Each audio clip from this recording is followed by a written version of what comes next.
January 17th, 1981. 6:12 a.m. Naples Diner, Queens, New York. The coffee was still steaming when he walked out. Benjamin Lefty Ruggiero left cash on the counter. No goodbye. No hesitation. 2 federal sedans idled 3 blocks away. Inside, agents reviewed the indictment that would dismantle a New York mafia crew. Across the borough, another man was already under protection. His name was Joseph Pistone. The underworld knew him as Donnie Brasco. By sunrise, the Bonanno family understood what had happened. An FBI agent had lived among them for 6 years. He had been sponsored, trusted, protected by Lefty. Ruggiero had vouched for Brasco. That single act violated the most sacred structure in organized crime: internal trust. The mafia could survive murder. It could survive prison. It could survive war. It could not survive infiltration. When the Bureau moved in, Pistone disappeared into federal custody. Lefty did not. He was summoned for a meeting. He walked out of the diner alone, and then he vanished from the public record. The films never showed what followed. But the Bonanno hierarchy had already decided. This was not about betrayal. It was about restoring order. Benjamin Lefty Ruggiero was born April 19, 1926, in Manhattan and raised in Brooklyn's Little Italy. He entered organized crime early, not as a strategist, but as a dependable street operator. Arrests accumulated through the 1950s and 1960s: gambling, loan sharking, narcotics associations. He did time. He kept quiet. Inside the Bonanno family, silence had value. Ruggiero was never wealthy. He was not a captain, not a political broker. He was a soldier, formally inducted, loyal, and chronically short of money. His income came from Shylock operations and small gambling ventures. What he lacked in financial discipline, he compensated for with accessibility. Younger associates gravitated toward him. He was approachable, talkative, eager to mentor. That eagerness would define his fate. By the mid-1970s, the Bonanno family was internally unstable. Boss Philip Rastelli had faced imprisonment. Acting leadership shifted. Factions formed. Surveillance intensified. Federal prosecutors were refining the Racketeer-Influenced and Corrupt Organizations Act, RICO, into a structural weapon. At the same time, the Federal Bureau of Investigation was escalating undercover strategy. In 1976, Agent Joseph D. Pistone began a long-term infiltration under the alias Donnie Brasco. Unlike short operations built around wiretaps or quick indictments, this was immersion. Pistone was instructed to build credibility slowly: jewelry trade, nightclubs, small scores. He needed sponsorship from within. In mafia structure, an associate cannot advance without a soldier vouching for him. Sponsorship is a declaration of trust. Lefty Ruggiero provided it. To Ruggiero, Brasco was useful, industrious, respectful. He listened. He earned modestly. Most importantly, he appeared loyal.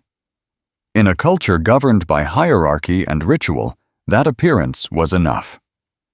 What neither man publicly acknowledged was the asymmetry of power beneath their relationship. Ruggiero believed he was building influence through mentorship. Pistone was building evidence. This was not simply deception between two men. It was structural exposure. Organized crime depended on personal sponsorship to regulate entry. The FBI identified that vulnerability and penetrated it. Lefty thought he was elevating an associate. He was elevating the state. The Bonanno family did not yet understand that the danger was not a traitor in their ranks. It was a mirror held up to their system. By 1977, Donnie Brasco was no longer an outsider. He moved between social clubs in Brooklyn and Queens with increasing confidence. He attended card games, collected debts, traveled with soldiers on business. He absorbed ritual language and internal protocol. He watched who deferred to whom. The Bonanno hierarchy followed a rigid chain of authority: boss, underboss, consigliere, capo regime, soldier, associate. Each layer depended on insulation. Orders flowed downward. Profits flowed upward. Information was compartmentalized. But Lefty Ruggiero was not insulated. He talked. He introduced Brasco to Captain Dominic Sonny Black Napolitano. That introduction changed the scale of exposure. Napolitano controlled a crew operating in Brooklyn and Manhattan. Through him, Brasco gained proximity to higher-level disputes, territorial disagreements, commission tensions, factional rivalries inside the Bonanno family. The late 1970s were unstable years. Boss Philip Rastelli's incarceration created leadership friction. Acting figures maneuvered for influence. Other New York families questioned the Bonannos' credibility after previous internal conflicts. Authority inside the family was more fragile than its reputation suggested. Brasco observed this instability firsthand. He accompanied Ruggiero to meetings where promotions were debated and grievances aired. He witnessed how soldiers balanced personal loyalty against financial performance. Advancement was not ideological. It was transactional. In private conversations, Ruggiero confided frustrations, lack of earnings, fear of being sidelined, resentment toward more disciplined earners. These complaints were ordinary inside the mafia. But through Brasco, they entered federal reports. By 1979, Brasco had established himself as a reliable associate. Discussions began about formally making him, a ceremony that would convert him from associate to inducted soldier. That step required unanimous approval from leadership. It required verification of background. The fact that it was even considered signaled systemic breach. For the Bureau, the objective shifted from observation to prosecution. Surveillance teams documented meetings. Informants corroborated names. Financial records were mapped to racketeering charges. RICO was no longer theoretical. It was assembling into indictments. Inside the Bonanno family, nothing appeared disrupted. Collections continued. Social clubs remained open. Publicly, the structure looked intact. Privately, the chain of trust had been pierced at the sponsorship level. Lefty believed proximity to Brasco increased his own standing. Sponsoring a productive associate enhanced a soldier's reputation. He did not understand that every introduction widened the aperture. The mafia's authority derived from ritual and reputation. The FBI's authority derived from patience. By the time suspicion surfaced, Brasco had already embedded himself deep enough that removal would not erase the damage. It would only expose it. By late 1980, the operation reached a threshold.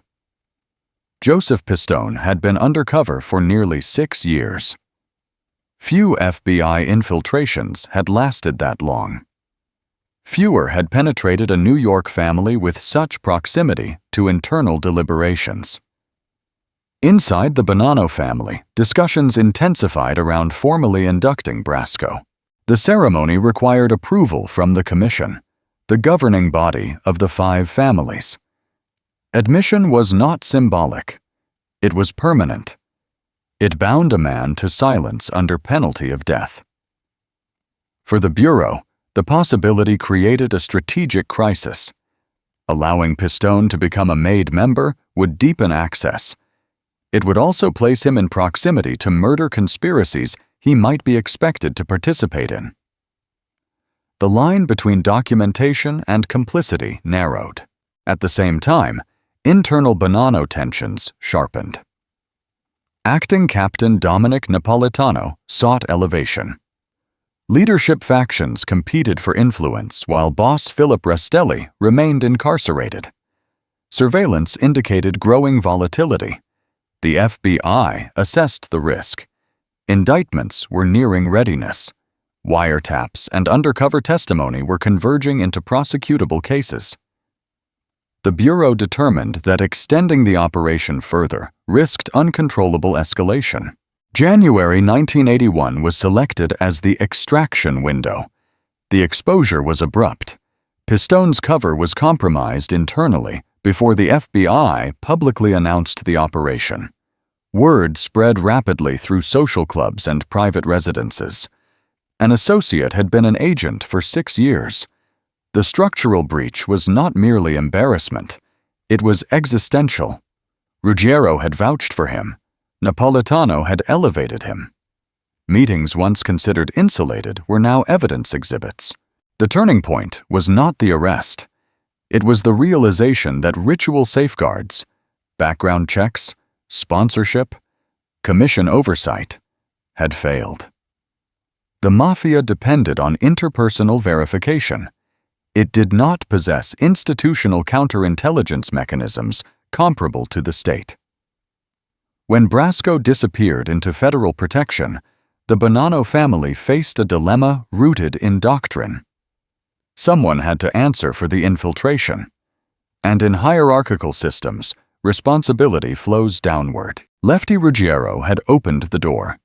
Now the structure would decide what that cost.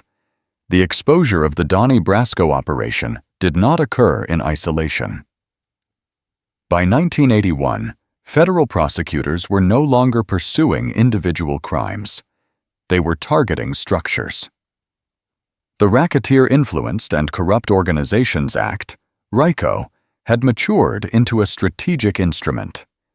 Instead of proving isolated acts of violence or gambling, prosecutors demonstrated patterns. Enterprise, conspiracy. Brasco's infiltration supplied something rare: internal continuity. Meetings, conversations, revenue streams, names tied to hierarchy.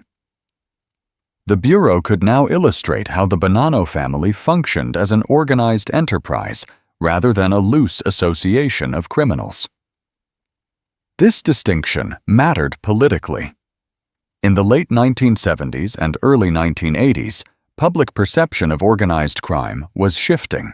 The myth of insulated ethnic clubs was giving way to documented systemic corruption, labor unions, construction contracts, waste hauling, garment districts. Congress and the Department of Justice sought visible victories.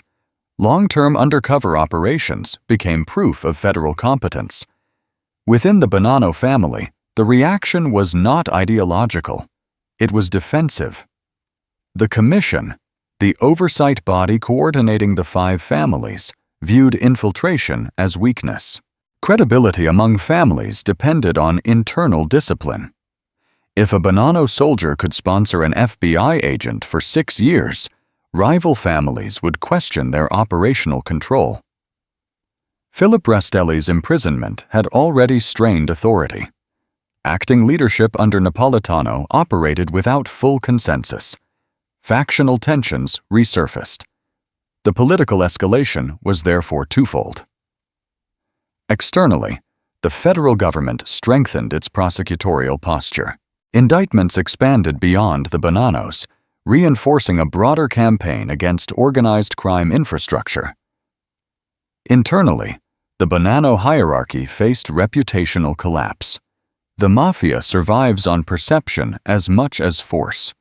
It cultivates inevitability, the belief that its decisions are controlled and deliberate. Brasco's exposure shattered that illusion. The state had penetrated ritual, and ritual was the mafia's primary defense mechanism. Publicly, the Bonanno family denied significance. Operations continued. Collections persisted. Social clubs reopened the next day. Privately, emergency meetings occurred. Names were scrutinized. Conversations replayed from memory. Who had introduced Brasco? Who had vouched for him? Who had allowed proximity to sensitive discussions? Responsibility narrowed. Ruggiero was not accused of treason. There was no evidence he knowingly cooperated. But doctrine did not require intent. It required accountability. The infiltration embarrassed the family before both the federal government and rival families. And in organized crime, embarrassment invites correction. Correction requires consequence. January 1981. Joseph Pistone was extracted quietly and relocated under federal protection. The Bureau publicly confirmed the operation soon after. Press coverage framed it as a triumph of undercover strategy. Inside the Bonanno family, it was read differently. It was contamination. Immediate arrests did not follow for every figure exposed. Investigations continued. Indictments were staged. The delay intensified internal paranoia. Members did not know what had been recorded. They did not know who had spoken too freely. Ruggiero remained visible. He continued to appear at social clubs. He insisted he had been deceived like everyone else. Those who knew him believed it. He had never demonstrated duplicity. He lacked the discipline required for long-term betrayal. He was impulsive, not strategic. But structural systems do not weigh character. They weigh damage. Dominic Sonny Black Napolitano faced pressure from above. As a captain, he had allowed Brasco proximity to crew operations. The chain of sponsorship traced directly to Ruggiero. If accountability did not occur, leadership risked appearing indecisive. Meetings were held without Ruggiero present. Signals shifted subtly. Invitations slowed. Conversations shortened when he entered a room. Associates avoided extended discussion. Isolation in organized crime is procedural. It precedes formal action. Ruggiero sensed movement but lacked confirmation. He attempted to reassert loyalty. He reiterated ignorance. He offered cooperation within the family's rules. None of it altered the arithmetic. A meeting was arranged. The stated purpose was discussion, clarification, review. In Mafia protocol, such meetings carry weight. Attendance is not optional. Refusal signals guilt. Ruggiero agreed to go. He had followed hierarchy his entire life. He trusted that long service counted for something. He did not understand that service and vulnerability are often indistinguishable. The Bureau could protect Pistone. It could not protect the man who had trusted him. January 17, 1981. Ruggiero was instructed to meet Captain Dominic Napolitano. The location was not publicly recorded. Such meetings rarely are. In Mafia discipline, internal punishment is procedural and quiet. There are no public declarations, no written verdicts. A soldier who compromises structural integrity does not receive explanation. He receives instruction. Ruggiero left the diner that morning, believing he was going to answer questions. He had been summoned before. Disputes over earnings, minor grievances, clarifications.